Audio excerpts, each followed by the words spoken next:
तोहके छोड़त मोहिया लागे कहिया अइबू मैया। तोहका छोड़त मोहिया लागे कहिया अइबू मैया। तोहका छोड़त मोहिया लागे कहिया अइबू मैया।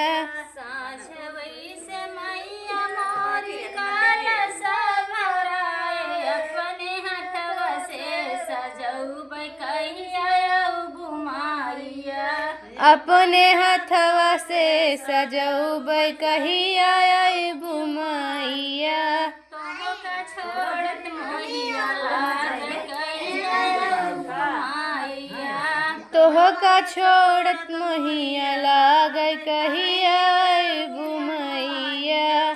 साँझ वैसे मैया मोरी पेड़ा मिठाइया मगाए अपने हाथवा से खियौबै कहिया अइबू मैया।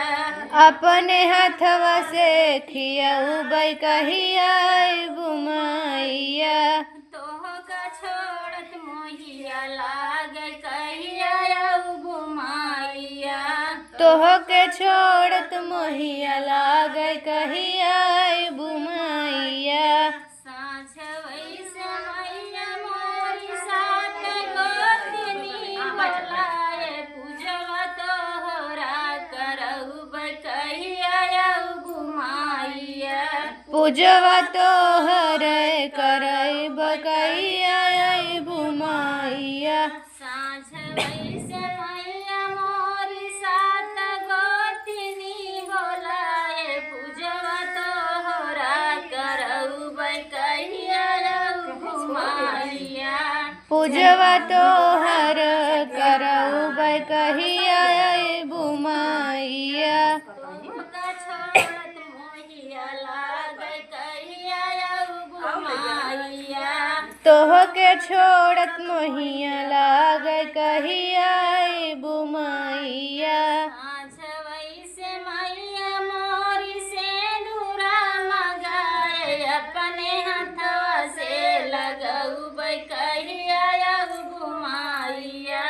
अपने हाथवा से लगौबै कहिया अइबू मैया।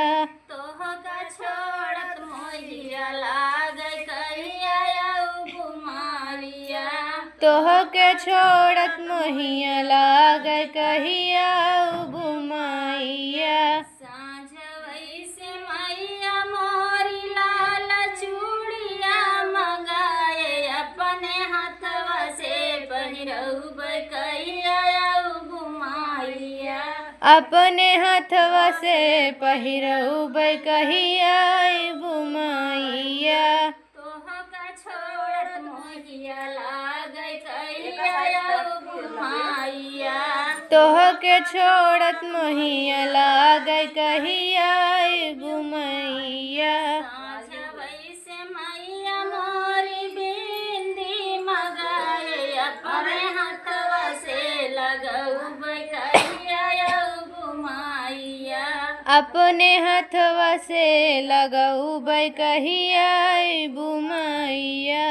तोहका छोड़त मोहिया लागे कहिया अइबू मैया। तोहके छोड़त मोहिया लागे कहिया अइबू मैया।